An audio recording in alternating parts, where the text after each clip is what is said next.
Just watching Tyson Fury destroy the heavy bag as he gave it 4 left hooks. He sat down on those left hooks, threw a right hand, and the whole ceiling fell down from where the bag was hanging from. Those were a lot sharper, and I think that Tyson Fury doesn't get enough credit for his punches. We've heard him feather dust a pillow puncher, pillow fists, and I often look at fights like Tom Schwartz. He hit Tom Schwartz with a straight right hand, the same right hand that he hit this big. This has to be a 200-300 pound bag. This is not a regular heavy bag. It's not 75, 100. It has to be 175 to 200 pound bag, and he hit it and it fell. Now, could it be rigged? Yeah, it could be rigged. It could be rigged. Could have been put up. It could have been put up wrong. It could have been meant to show off, to say, to show that, hey, he had punching power. But I will say this. I will say any man that's 260, 70 pounds sits down at his punches and hits you, it's going to have some type of impact on you. Now, this bag, of course, it's a bigger bag, so it looks like it's not doing as much damage. But you have to understand, the bigger the bag is and the more you practice on a big bag, the better your punches are going to impact someone a lot less than that bag was when you get in the ring with them. Okay, so Rocky Marciano comes to mind. He used to work out on a 450-pound bag, and he was only 185. But he punched and he whacked and he banged that sucker. And it showed off, and it showed to be effective when he got in there and he actually started landing bombs on actual human beings. So I see there is some rhythm to the madness of this. But of course, did they sound like Joshua punches? No, they didn't sound like Joshua punches or Wilder punches. No. And honestly, I don't really see Wilder hitting the bag like that.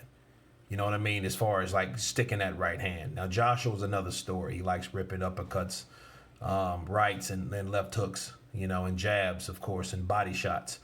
But Tyson Fury, he looked a lot better than I seen him a few months ago.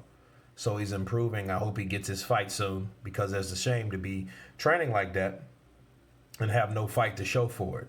But of course, this will be probably an attack from the fighters that are, or should I say channels that hate Tyson Fury, that blast Tyson Fury and say it was rigged. I mean, it could have been rigged, but who to say it's rigged? Why couldn't he just punch?